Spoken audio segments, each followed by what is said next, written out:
Quote from the book: "The portfolio of demand power and supply power can be broken down into almost any number of fields. 4 basic strategies, 16 approaches, and 64 methods to be precise. These 3 levels have caused some confusion, and in this video I will explain who the 3 levels are for and why you should stay at the level of the 64 methods.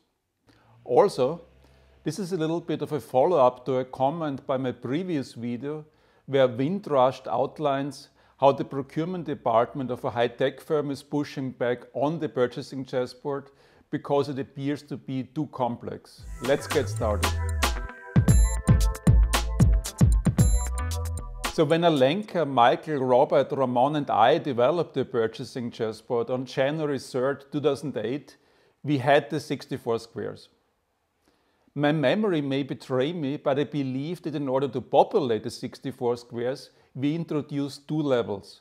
One with 4 quadrants that we called basic strategies, and another one with 16 squares that we called approaches.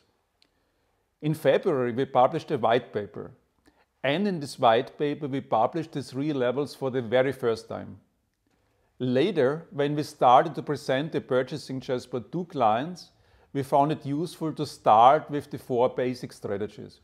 It is quite intuitive to say that in the lower right quadrant, you enjoy overwhelming demand power and can basically dictate target prices, and suppliers will be well advised to accept these prices. And we used similar explanations for the other 3 quadrants.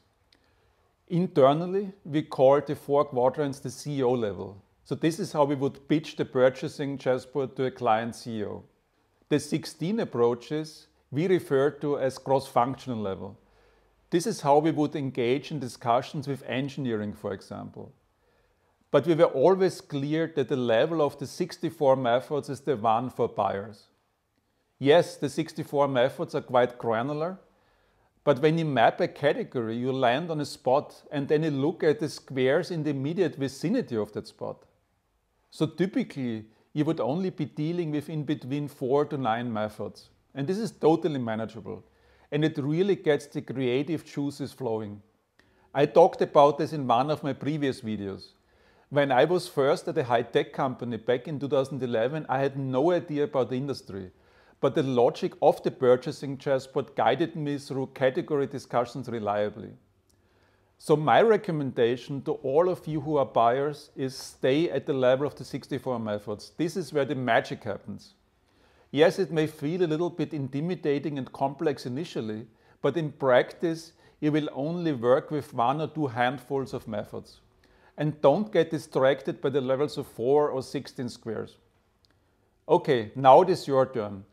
Pick a category that has been bothering you for a while. Try to map it into the purchasing chessboard. So how precisely are you able to map it? And do the resulting methods make sense to you? In the next session of the masterclass, I will dive deeper into the topic of mapping in the purchasing chessboard.